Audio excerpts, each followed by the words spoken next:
Welcome to the Thalberg Foundation podcast series New Thinking for a New World. Host Alan Stoga welcomes leaders from around the world to explore the issues that are challenging and changing their societies. From climate change to democracy under siege to geopolitics and beyond, we are looking for ideas that can make all our lives better. It is trite but true that we live at an inflection point in the global scenario. Pandemic, recession, growing doubts about the future and form of capitalism, challenges to democracy, the list goes on and on. These forces impact everyone and every organization, public or private. Some are hunkering down, some are embracing the challenge of change. One that seems to be embracing these evolving new realities is the Robert Bosch Stiftung, one of Europe's leading private foundations. My guest today is Sandra Breka, one of the foundation's leaders. Welcome, Sandra.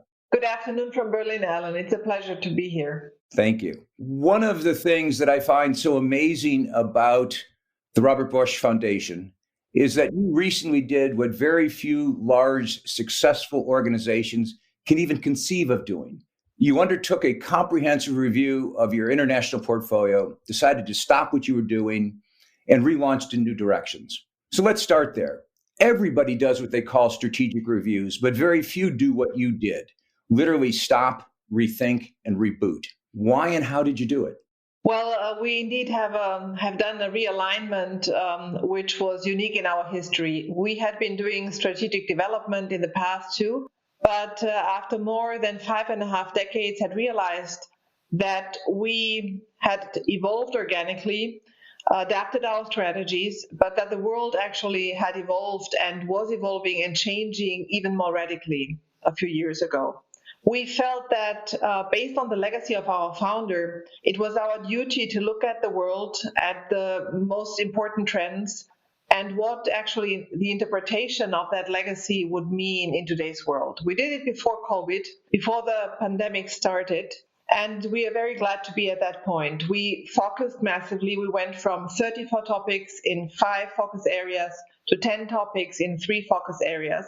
And we were what everybody told us to be and advised us to be, absolutely consistent in the implementation of this new strategy. As you thought through what you were, what you'd become, what you want to be, what was the biggest challenge? Well, first of all, we were still funding in the areas that we have been funding in before, and doing a full exit was a great challenge. Secondly, we felt that this needed to be a process with great ownership within the organization. And we did this process in a way which meant that we did not know the outcome at the end. So there was a lot of insecurity within the organization and among partners. And to work with that insecurity and to say that it's fine to have this insecurity and that actually there will be light at the end of the tunnel was very important. And then obviously, you have so many stakeholders which have their own interpretation of what the foundation is supposed to be and how it is supposed to work. And we were definitely an organization which had changed over the last 5.5 decades. But doing it so radically is quite challenging, and you can be also scrutinized from outside, from inside. So creating ownership, I would say, exiting responsibly from the commitments we had made in the past, and creating a strategy which would hold even under pressure, and it actually did under the COVID pressure, and which would prove to be the right strategy for the next decades. That was a big challenge. Let me ask about COVID, because timing in all things matters, and your timing was either perfect or perfectly awful, because you finished this shortly before the pandemic strikes and you began implementing during the pandemic. What's been the impact of COVID on the foundation, on your work? Yes.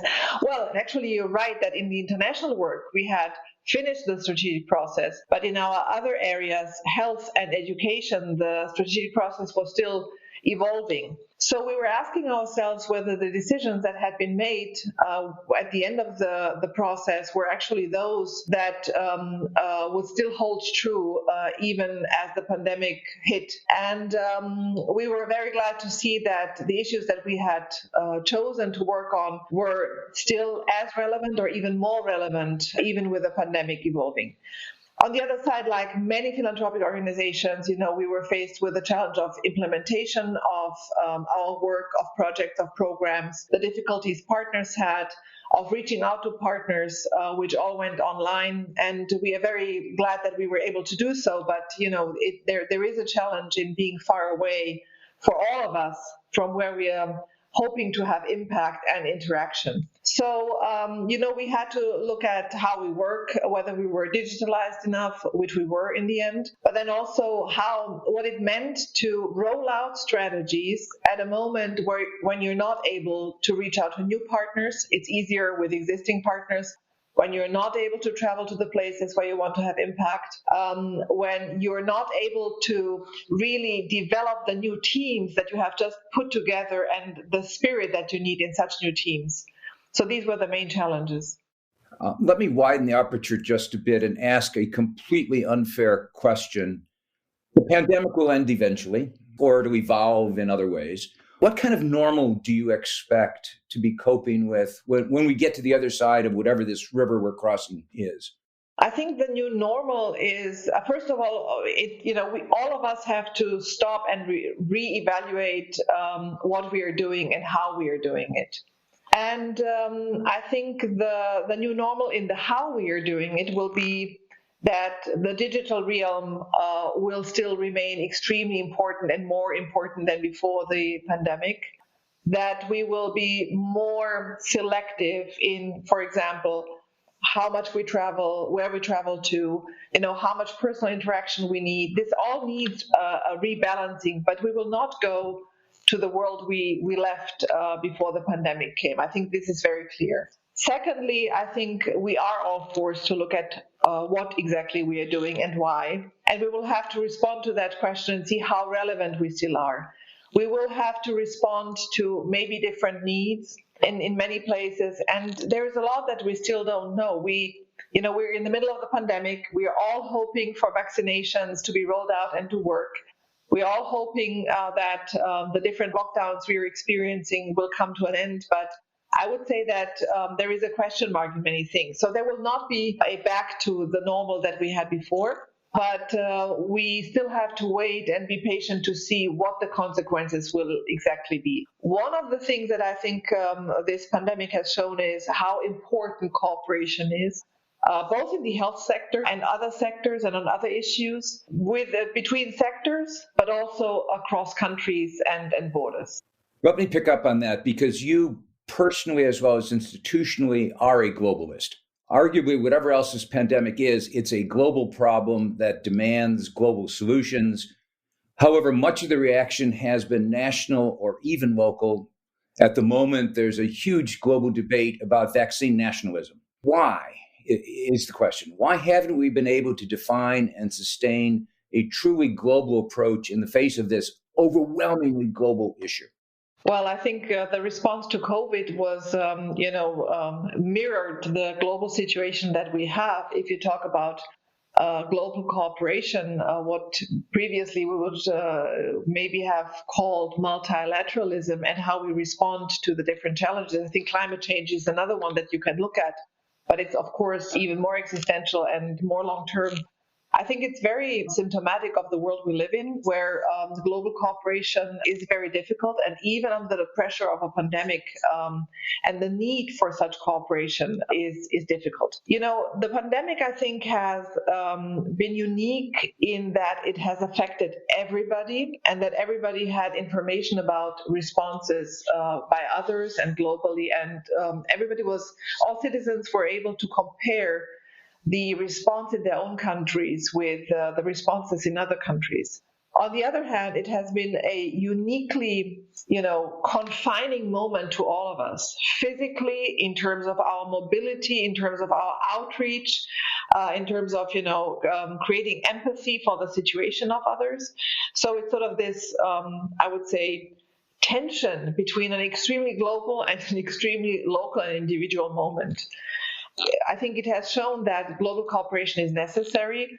There have been surveys around the world which also show that citizens from all over the world, both the global south and other countries, the West and so on, all want global cooperation, and that they see health and climate and some other issues, inequality, as the main challenges.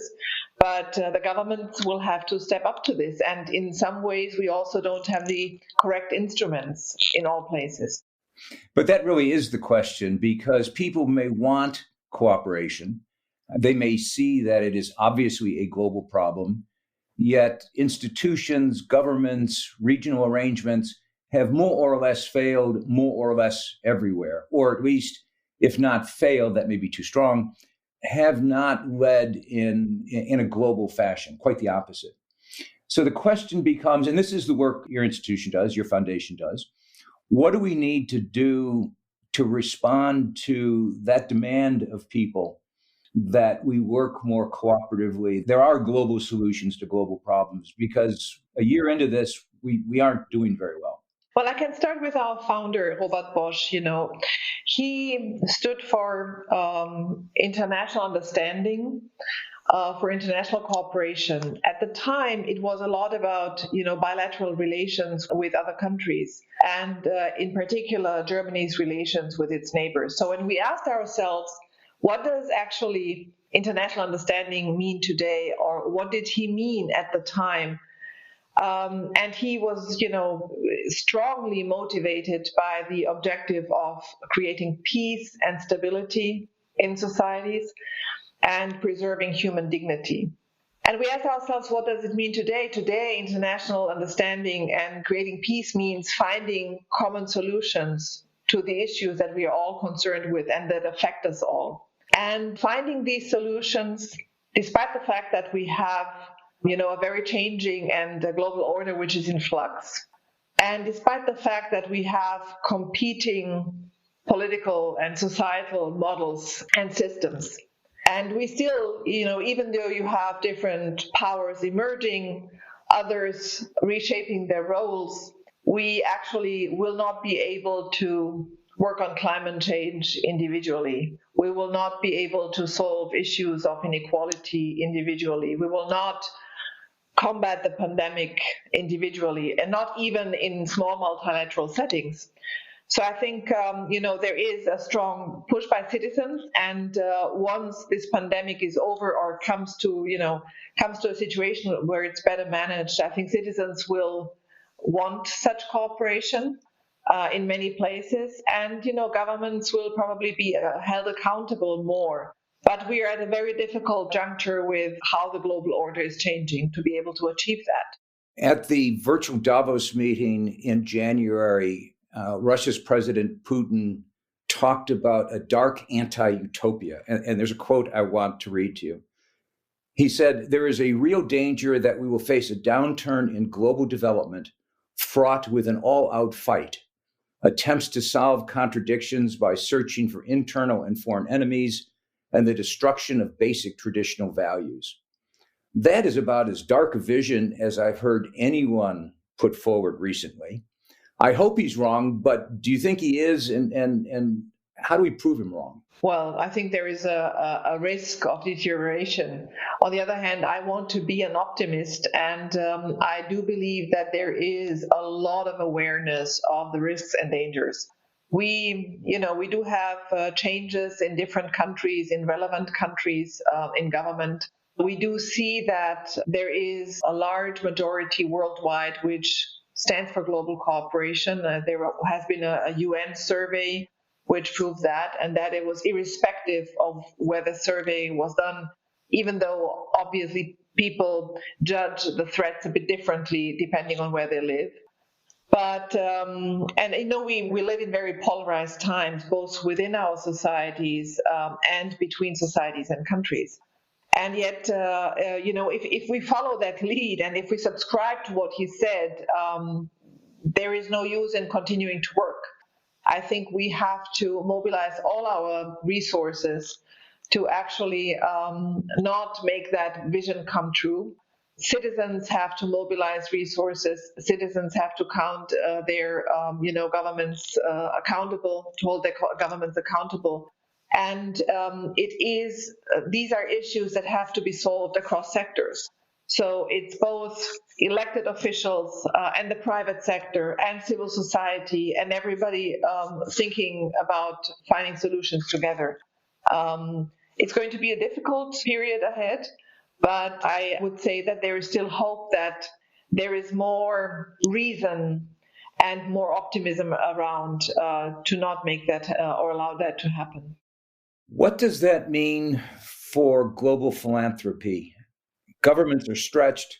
Many corporations are struggling to survive. The social safety net, not necessarily in Europe, but in many, many countries, is badly torn.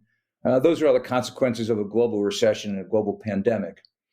In a world where people want more cooperation and certainly want solutions, what is the role of philanthropy, do you think? How does it change? How does it evolve? Well, first of all, philanthropy has a modest contribution to it all. We always, when we talk about philanthropy, people think of this huge sector, which it is not. If you look at cross-border giving alone, philanthropy comes after remittances, which are the biggest sums in particular of cross-border giving, after development aid, the state development aid, after individual giving, which means not institutionalized giving, and then there is the institutionalized philanthropy and giving. So let us be modest about what philanthropy can achieve. On the other hand, there is very powerful philanthropy. I do think it's stepping up and reevaluating how and what it funds. COVID-19 poses a unique chance and a challenge for philanthropy. It, I think, has responded and to COVID-19 and its multiple related crises in unprecedented ways. I was at a meeting of the Munich Security Conference where they spoke about a polypandemic. It's not only a health issue, it's obviously much, much broader, and that's how we have to look at it. Foundations were quick to respond to the crisis, both in terms of how they give as well as how much they give. Hundreds of funders joined pledges for more flexible funding, spearheaded by big foundations like the Ford Foundation, or similar pledges in Europe by Daphne and the EFC. We established emergency funds to support grantees, especially smaller nonprofits, and even the European foundation sector, which is probably not as flexible and as innovative as the US one, but last year showed that in a moment of crisis, it can rise to the challenge and implement changes quickly. We also provided more flexible and unrestricted funding. We loosened reporting requirements and simplified processes. And what also gains momentum is some foundations, those who can, increasing spending levels. This is echoed by public calls for foundations to increase their payout rates. And I think a lot has been achieved in this regard. Collaboration, as I said before, is crucial. The pandemic emphasized how important it is to work together, both in terms of collaborating with other funders, as well as in terms of joining forces across sectors and countries. Even though across sectors you have huge asymmetries, philanthropy usually cannot compare to the government sector or, for example, to the business sector. We, for example, joined other funders in supporting the World Health Organization Solidarity Response Fund, among other things. And when you work on challenges like climate change, migration, inequality, or some others that we are working on, there is no question that you have to pool your funds with others in order to have an impact. And also it requires us to work on interdependencies between the issues and address the nexus. You have to look at health and inequality, as was shown last year. You have to look at climate and migration. You have to look at issues of peace and climate. So it's all very interrelated, and for us in our strategy, it's extremely important to work on that nexus. The pandemic has created new needs, but it has mostly amplified and accelerated already existing challenges and inequalities and brought them to the forefront and raised also awareness. And those groups that were most vulnerable before the pandemic are also hit hardest now. So I think the pandemic has catalyzed philanthropy to reevaluate what we do and how we do it, and has forced us, or should be forcing us, to look at the legacies, at the individual legacies of philanthropic organizations, and to adopt them to the current situation. You talked about money and resources, but one of the things, in addition, that philanthropy and a foundation like yours can do is provide thought leadership. And clearly, although that's an overused phrase, where we have this gap between what people want, more globalization, more cooperation, and what their governments are giving them, that's a perfect opportunity for someone like the Robert Bosch Foundation to step in and moving, as you just said, between identifying some of the linkages and emphasizing some of those linkages. And clearly that seems to be an important part of your strategy. Well, yes, absolutely. And I would call it, leadership in thought and in action. I think thinking alone can be very valuable, and we need that, but also we need action. And it's obvious that, it's not projects changing the world, it's individuals and organizations who are leading in their thinking, in their ideas, and in their actions. And I think philanthropy is best when it tries to emphasize best practice or support new best practice and help it amplify its voice. So yes, I think that leadership is extremely important, and we are looking for for those brave actors who lead in their thinking and also lead in their actions wherever we go, whether it's within Germany or Europe or then globally. But you also have to look at the fact that public scrutiny has increased. We have to be aware of that, and that we have to fulfill the highest standards of transparency, because the legitimacy of philanthropy can always be questioned. These are not elected officials making decisions. And so I think it's all the more important that we work in alliances and do collaborative efforts, because we then also share the responsibility. Let me segue to the United States. You know the United States quite well. You've studied here. You used to travel here when we could travel. You've been deeply engaged with the United States for decades now. And I'm curious what you think about what's going on in the States. We have a new president, we have a new government, but I sense a lot of skepticism in Europe, somewhat more in France than in Germany, about America's future as a reliable ally, even after the transition to President Biden. As a European, as a friend of the United States, as someone who's deeply engaged in the transatlantic relationship, where do you think the U.S. is headed? Well, I think all of us, we're watching what was happening over the past weeks and with the riots and everything, and in particular, obviously, also the last 4 years with great concern. I personally also perceived a strong polarization in the United States before the Trump administration. This is not something that I would ascribe to the Trump administration. And this is not unique to the United States. We see more and more polarization in many countries. Now, I think there is one big concern, that we cannot pretend that we are going back to what we had 4, 5, or 10 years ago. And I think that is a very realistic view and approach that most Europeans share. There is worry because we need the United States and this value-based leadership, even though I think, to protect it as the leader of the world is always dangerous. I think you have to be within an alliance. You have to lead together. You have to create alliances. So unilateral leadership is very difficult to achieve. And the question is really how this polarization will play out on the global scene, and how the alliances, which are very much needed, will be implemented.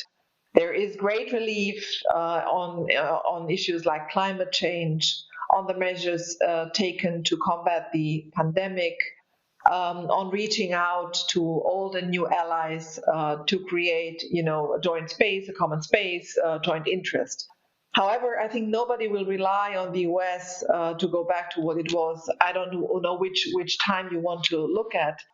And there is, of course, a worry that in 4 years' time, with the next election, there might be an administration which does take a different approach than the Biden administration suggests it will.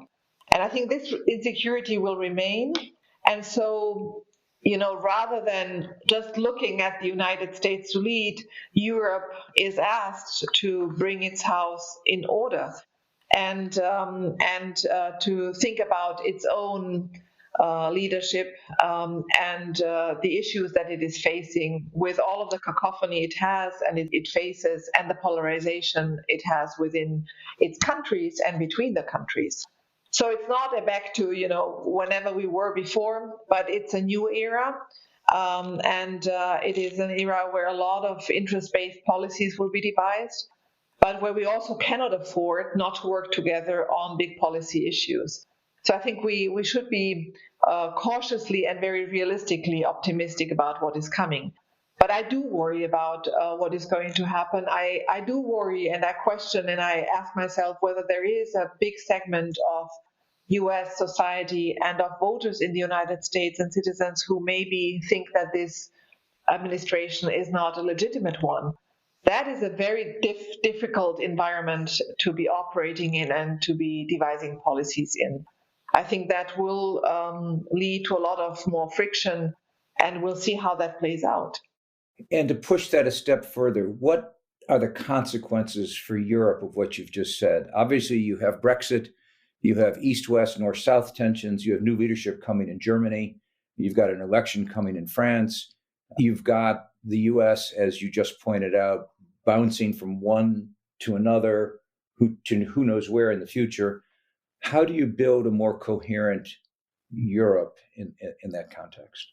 You see that this might be and could have been a European moment, even a more European moment. And I think that Europe in the end did step up to some of the challenge. But if you look at what is evolving now and how the vaccinations are being rolled out and even the conflicts on, deliveries and so on with, for example, the UK or within Europe, I think that citizens will question whether the European Union has been effective enough in dealing with this issue and whether we do have the at least basic consensus that we need. I don't think that we actually have a choice. We need to look at it. We need leadership on the local level. You need leadership. You need participation for people, for citizens. You need to think about new forms of participation on all levels. Politicians will have to listen to citizens. If not, they will vote differently when there are elections. And we'll see how the elections over the next years will go. And I think it's too early to tell what, for example, the toll of the pandemic on elections, on polarization, and so on will be. And in that regard, it may well be that the recent U.S. election is the canary in the mine, in the sense that the good news was that the U.S. had a massive turnout, the highest percentage-wise since 1900. Unusual for the United States, 2/3 of people voted. That's the good news. The bad news is half of those voted for one vision, half voted for the other vision, and we end up as divided as we were. And a lot of reaction against, as you just suggested, could happen in Europe, against government, against politicians, against the conventional wisdom. And I think that challenge is the one that the Robert Bosch Foundation, other foundations you're working with, other partners you're working with, certainly has the opportunity to try to step up to.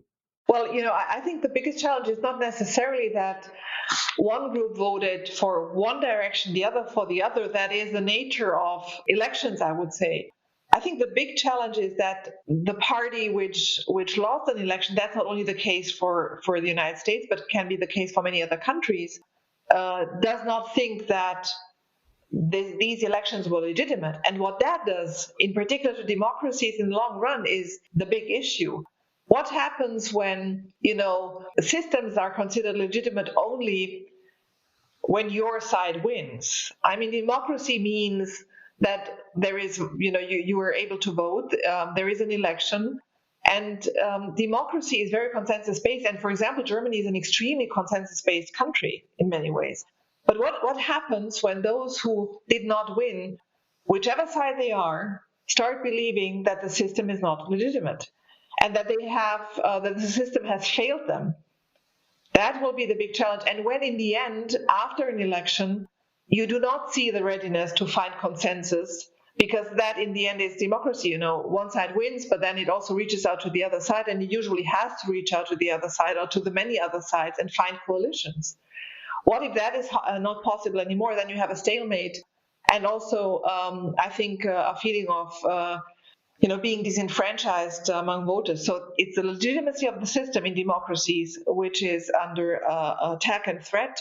And that's what I'm very worried about. And people have to feel that their vote, that their participation, that they have ownership, and that it counts.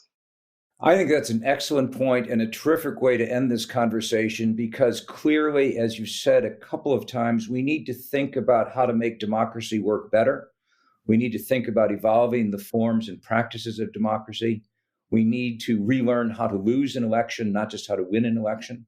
We need to think about minority rights and how to guarantee those rights and voices in a way that sustains the legitimacy of our systems. That certainly is a challenge, an immediate challenge in the United States. But as you've also said, it's a challenge in many, many other countries as well.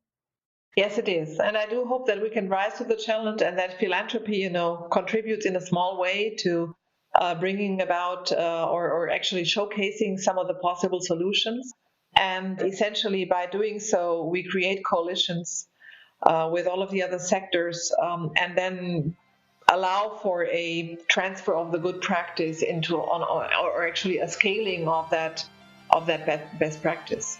Well, thank you, Sandra. I certainly believe that you, the Robert Bosch Stiftung, other great foundations have an important role to play. And thank you for the role that you've been playing, and thank you for this conversation. Thank you, Alan. It was a pleasure. Thank you for listening to this episode of the New Thinking for a New World podcast. We welcome your comments on our website, talbergfoundation.org, and please subscribe to the podcast in the app of your choice. This podcast was made possible with the generous support of the Stavros Niarchos Foundation.